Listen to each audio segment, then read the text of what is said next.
I am Sushant Chaudhary. I live in Mahalakshmi 4, Imadu, Lalitpur. This is my confession. I'm trying to be like Walter White, but it isn't. I panicked. I feel scared. I feel done.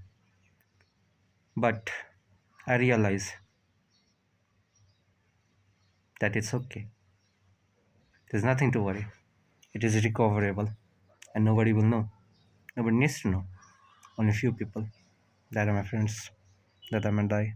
I'm really, really thankful to Anmol Dai for helping me out. I'm really, really scared about it. To be honest, I was really, really scared about what the fuck should I do. I didn't know what to do. I couldn't think. I couldn't do anything. Anmol Dai were my last was lovely.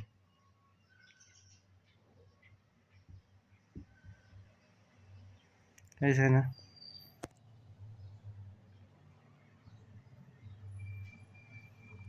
Yeah, I just want to tell that I feel weird.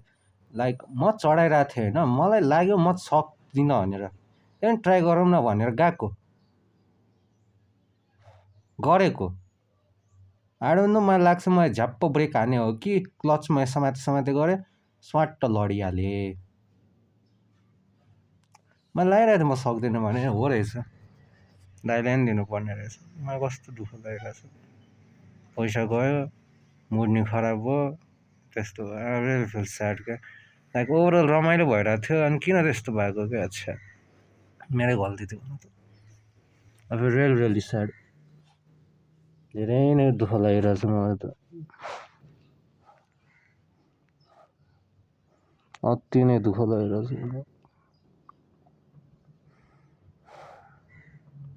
मलाई दुःख चाहिँ के को लागिरहेको छैन मलाई थाहा छैन होइन मलाई बाइकको लागि दुःख लाग्यो भने हो यस्तो लाग्छ होइन पनि लाग्छ दाइको लागि दुःख लाग्छ भने किन दाइलाई त्यस्तो गराएको भने हो पनि लाग्छ होइन पनि लाग्छ आफ्नो लागि हो भनेर लाग्छ भने हो नै लाग्छ होइन के गर्नु क्या अरूलाई कसरी सुनाउँ अहिले त म अहिले त ठिक छु जुन प्यारेन्ट्सहरू छ प्यारेन्ट्सहरूले के गर्दैन अहिले त ठिक छ इट्स ओके कसै थाहा पाउनु nobody know because nobody needs to know यस्तो हो नि त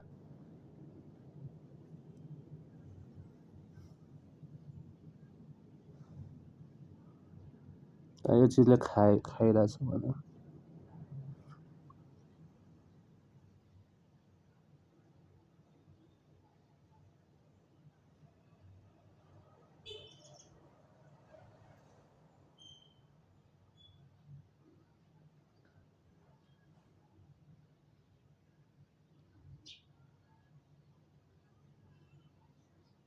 कति दिनमा लाग्छ होला है घाउ ठिक हुन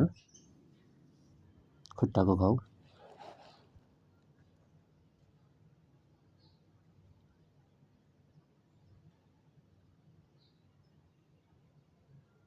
आइसिङ त गरेँ अब चिलमा बस्ने हो हेरौँ राति पनि गर्छु धेरै नै गर्नुहुन्न ठिक छ जिन्दगी सललो हाँसै उठ्ने पलल दुःख चाहिँ लागिरहेछ नाच्यो नाच्यो त्यही हो केही छैन अहिलेको लागि यति नै